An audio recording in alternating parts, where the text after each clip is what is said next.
Oppo மொபைல்ல lock screen wallpaper பார்த்தீங்கன்னா வந்து சேஞ்ச் ஆகிட்டே வந்துட்டு இருக்கும் ஆட்டோமேட்டிக்காவே.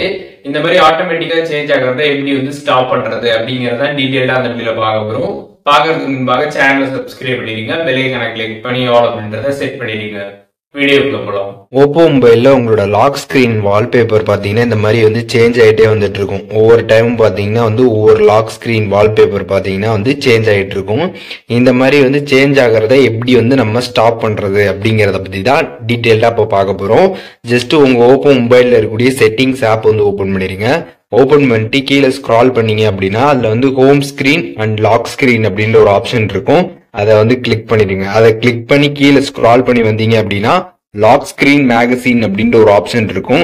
அந்த ஒரு ஆப்ஷன் பாத்தீங்கன்னா வந்து ஆன்ல வந்து இருக்கும். அதை கிளிக் பண்ணி ஆஃப் பண்ணுங்க. ஸோ ஆஃப் பண்றப்ப இதை ஆஃப் பண்றதுக்கான எதுக்கு ஆஃப் பண்றீங்க அப்படின்றதுக்கான ரீசன் கேட்டிருப்பாங்க. அதுல ஏதாச்சும் ஒரு ரீசன் நீங்க வந்து செலக்ட் பண்ணிட்டு சப்மிட் கொடுத்துருங்க. ஒன்ஸ் நீங்க சப்மிட் கொடுத்ததுக்கு அப்புறம் பாத்தீங்கன்னா உங்களுக்கு அந்த லாக் ஸ்கிரீன் மேகசின் அப்படின்றது பாத்தீங்கன்னா ஆஃப் ஆயிடும். இப்போ பாத்தீங்கன்னா வந்து ஒரே வால்பேப்பர் பாத்தீங்கன்னா வந்து உங்களோட அந்த லாக் ஸ்கிரீன்ல வந்து இருக்கும். அந்த சேஞ்ச் ஆகிறது பாத்தீங்கன்னா கம்ப்ளீட்டா பாத்தீங்கன்னா வந்து ஸ்டாப் ஆயிடும். இந்த லாக் ஸ்கிரீன் மேகசின் அப்படின்ற இந்த ஒரு ஆப்ஷன் நம்ம வந்து ஆஃப் பண்ணிட்டோம் அப்படின்னா இந்த ஆட்டோமேட்டிக்கா லாக் ஸ்கிரீன் வால்பேப்பர் சேஞ்ச் ஆகிறத நம்ம வந்து ஸ்டாப் பண்ணிக்கலாம். இந்த வீடியோ மூலியமாக ஓப்போல இந்த லாக் ஸ்கிரீன் வால்பேப்பர் ஆட்டோமேட்டிக்கா சேஞ்ச் ஆகிறத எப்படி ஸ்டாப் பண்றது அப்படிங்கிறத தெரிஞ்சிருப்பீங்க. இதுல எதுவும் டவுட் இருந்துச்சுன்னா கண்டிப்பா கமெண்ட்ஸ்ல மென்ஷன் பண்ணுங்க, நான் எல்லாருக்குமே ரிப்ளை பண்றேன்.